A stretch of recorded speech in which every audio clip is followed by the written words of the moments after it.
ये सब्जी है? हाँ, मैं आज इसकी सब्जी बनाऊंगी। अरे मैंने साफ साफ फोन पे कहा था ना, आलू टमाटर प्याज और भी चीजें मैंने कही थी।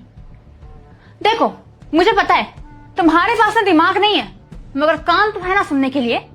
इतने कैसे भूल सकते हो भुलक्कड़ इंसान। किसी दिन ना तुम अपनी फैमिली को भूल जाना, हमें भूल जाना, ठीक है? दिमाग नहीं तुम्हारे पास क्या?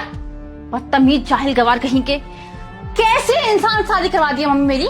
हाँ देखा, ये लड़का आपको पसंद था ना, ये लड़का जिससे मैं शादी करके ना पूरी जिंदगी भर रो रही हूँ। मेरी लाइफ पूरी खराब हो चुकी है।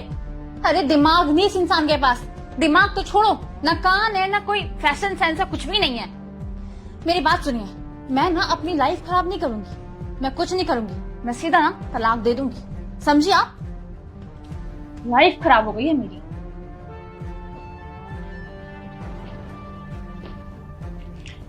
दामाद जी, अकल ठिकाने है तुम्हारी?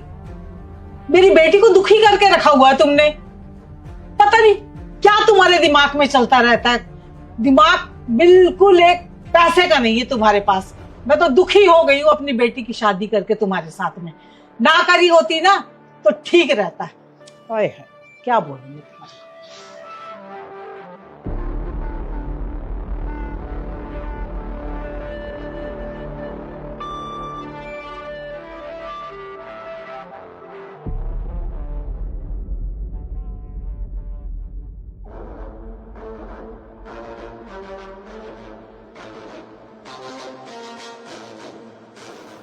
भैया आपने मेरी फीस जमा नहीं कराई ना।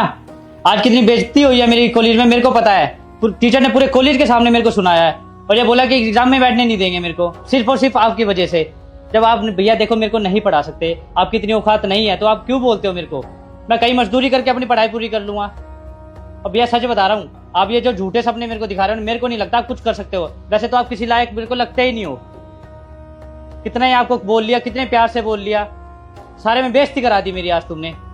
औकात है नहीं तुम्हारी, पढ़ाने चले हैं मेरे को। भैया पैसा क्यों नहीं दे रहे? 2 महीना हो गया, 2 महीना से बोल रहे हैं कल दे देंगे कल दे देंगे। नहीं दिया जा रहा है तो बोल दीजिए, दूसरी जगह काम देख लेंगे। ऐसे भी नीचे वाली भाभी बोल रही थी कि काम की उनको जरूरत है। आपके पापा का इज्जत करते इसलिए यहाँ रुके हुए हैं। अगले महीने नहीं दीजिएगा तो चले जाएंगे, ठीक है? कान खोल के सुन लीजिए।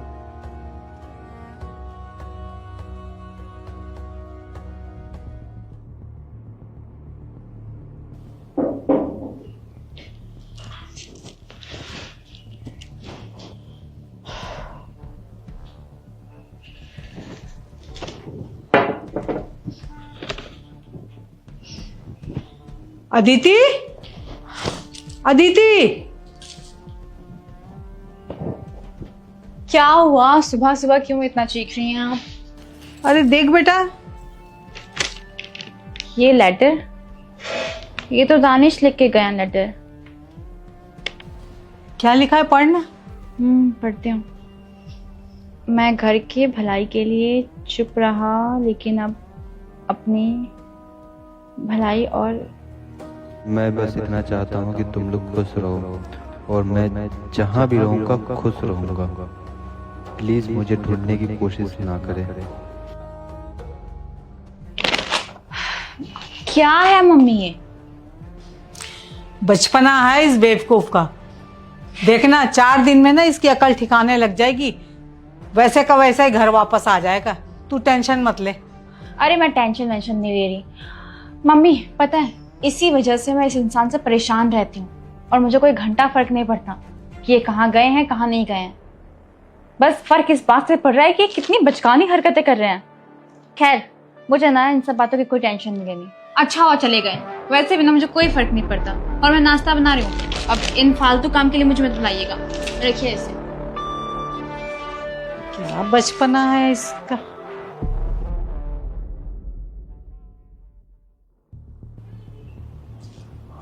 अरे भैया आप, नमस्ते। नमस्ते नमस्ते छोड़ो, तुम लोग किराया कब जमा करोगे?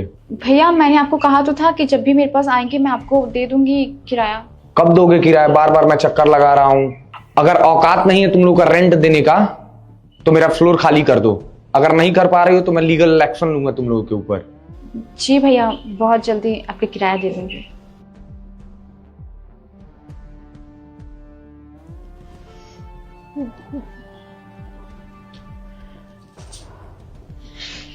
अदिति बेटा, ये लाइट को क्या हो गया? कॉलोनी में सबके घर में लाइट आ रही है, बस हमारे घर में नहीं आ रही है। मम्मी वो बिजली का बिल नहीं भरा ना हमने 2 महीने से, इसलिए लाइट काट दिया। बिल नहीं भरा बिजली का? पैसे ही नहीं है बिल भरने के लिए। सोचा था कि आ जाएंगे पैसे, लेकिन नहीं आ रहे। अच्छा बेटा, एक बात बता, अभी दरवाजे पे किसी ने बेल बजाई थी, तू उससे बात कर रही थी, कौन था वो? रूम का ऑनर बात करने के लिए आया था। धमकी देके जा रहा था कि अगर किराया नहीं दिया तो इस रूम से धक्के मार के बाहर निकालूंगा और केस भी कर दूंगा।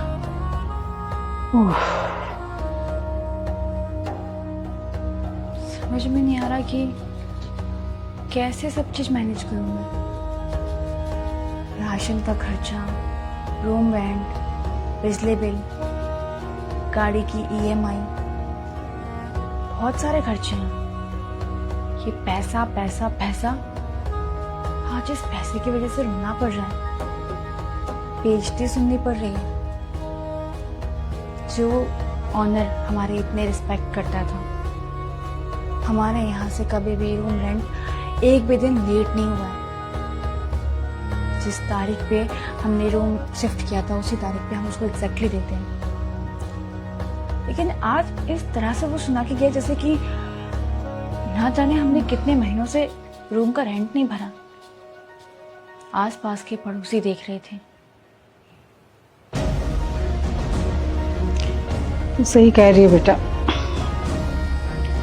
जब इस घर में आई थी ना मैं, तो तुम्हारे घर को देख करके, दामाद जी को देख करके ऐसा लगता था जैसे ना तू बिल्कुल सही है, दामाद जी गलत हैं। लेकिन आज मुझे महसूस हो रहा है कि तू गलत थी और दामाद जी सही थे। उनके रहते कभी भी कोई किराएदार, मकान मालिक आकर के किराया नहीं मांगा, कभी लाइट नहीं गई, राशन की हर चीज़ तेरे घर में मौजूद होती थी। लेकिन उनके जाते ही देख, अकाल पड़ गया है, कंगाल हो गए हैं। सच कहूं बेटा, मुझे बहुत दुख लग रहा है। दामाद जी बहुत अच्छे इंसान हैं, लेकिन तूने ना उनकी कदर नहीं की। बहुत दुख की बात है बेटा। पता है मम्मी आपको, मुझे ना अभी रियलाइज हो रहा है। अभी क्या, मुझे कुछ दिनों से रियलाइज हो रहा है कि जो मैं स्टार्टिंग से करती आई हूं ना, बहुत गलत है, बहुत ही ज्यादा। एक मर्द के लिए सबसे बड़ी उसकी इज्जत होती है। मर्दों के अंदर ईगो भी इसलिए होता है क्योंकि जो उनकी इज्जत नहीं करता है वो उनके सामने ईगो दिखाते हैं। लेकिन यहाँ पे दानिश तो हर चीज सहते थे। इंसल्ट हो गई, मैंने उन पे हाथ उठा दिया, आपने कुछ बोल दिया, उनके भाई ने कुछ बोल दिया, घर के कोई भी मेंबर आके उनको कुछ भी बोल के चल जाते थे। उनकी कोई रिस्पेक्ट नहीं करता था। क्यों? क्योंकि कहते हैं ना कि एक ससुराल में एक लड़की की इज्जत तभी होती है जब उसका पति उसकी इज्जत करता है। लेकिन ये सब सिर्फ लड़कियों के लिए लागू नहीं है, ये लड़कों के लिए भी है, मर्द के लिए भी है। अगर उस मर्द की उसकी पत्नी इज्जत नहीं करेगी, घर वाले बाहर वाले क्या करेंगे? सही कहती है। और पता है आपको मम्मी, दानिश के रहते ना इस घर में किसी भी चीज की कमी नहीं हुई, किसी भी चीज की कमी नहीं। वो बेचारे इतने थक जाते थे, इसके बाद भी घर पे आके मेरे कामों में हेल्प करवाते थे। पता है, एक पति को जो रिस्पेक्ट मिलनी चाहिए ना, जो प्यार मिलना चाहिए,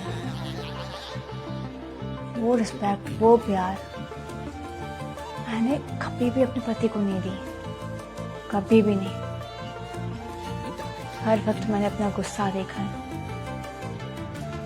अरे एंगर इशू सबको होते हैं, उन्हें भी थे, मगर पता नहीं क्यों मैं अपने ईगो में आ गई। मैं भूल गई थी कि वो मेरे पति हैं, कोई गैर नहीं है, कोई पागल इंसान नहीं है, कोई मेंटल हॉस्पिटल से नहीं आया जिनके साथ मैं ऐसे बिहेव करती हूँ, जाहिलों की तरह। मेरे पति ना एक्चुअल में वर्ल्ड के बेस्ट पति हैं, लेकिन मैं नहीं। दानिश कभी भी मुझे डिजर्व नहीं करती। दानिश एक अच्छी लड़की डिजर्व करते हैं। एक इंसान अगर प्यार दे रहा है, उसको भी प्यार की जरूरत है। वो नहीं बोल रहा है, इसका मतलब क्या है? उसको दुख नहीं होता, उसे दर्द नहीं होता। ये बातें मैं आपसे नहीं बोल रही हूँ, ये बातें ना मैं खुद को समझा रही हूँ। आज ना मेरे आंखों से आंसू नहीं गिर पा रहे, दिल एकदम पत्थर सा बन गया है। नहीं समझ में आ रहा,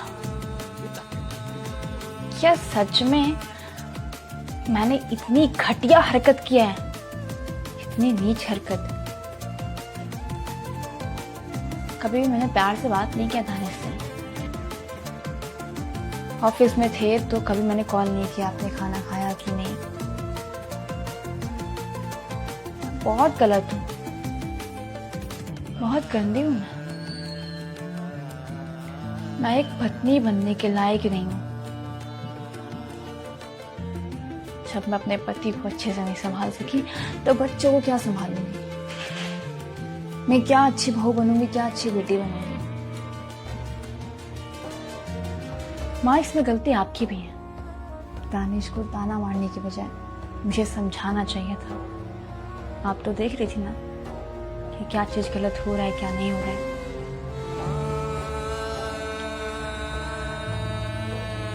क्या कदर है ना दानिश की, वो मुझे अभी समझ में आ रहा है। पता है, ये सिर्फ दानिश की ही कहानी नहीं है, हर उन मर्दों की कहानी है। हर उन मर्दों का यह दुख है जो मर्द अपने घर में कमाते हैं, जो मर्द अपने घर में सबकी इज्जत करते हैं, सबका ख्याल रखते हैं कि किसी को क्या चाहिए क्या नहीं चाहिए, सबकी जरूरतों का ख्याल रखते हैं। उस मर्द को जो इज्जत मिलनी चाहिए, जो प्यार मिलना चाहिए, वो नहीं मिलता। अगर एक मर्द ना कमाए, ना घर में बैठेगा, तभी भी उस मर्द की इज्जत नहीं होती है। उसको सबको बेरोजगार बोलते हैं। और अगर कमाए बाहर तो पत्नियां ये बोलती हैं कि करते क्या हो बाहर, ऑफिस में तो बस बैठना होता है, सारा दिन तो मैं ही काम करती हूँ। ये पति पत्नी दोनों के लिए कि एक दूसरे को समझना चाहिए। मेरे पति मुझे बहुत समझते थे, आज भी वो कुछ भी नहीं भूल के गए। मेरे पति मुझे बहुत समझते थे। जाते वक्त उन्होंने कुछ भी नहीं बोला, चुपचाप से गए। पानी कहाँ गए, कैसे गए, कहाँ पे होंगे वो? मैंने बहुत गलत किया मैंने उसके साथ। खुद को माफ नहीं कर पाऊंगी कभी भी नहीं। सच कहते हैं बेटा, इंसान की कदर ना उसके जाने के बाद ही होती है।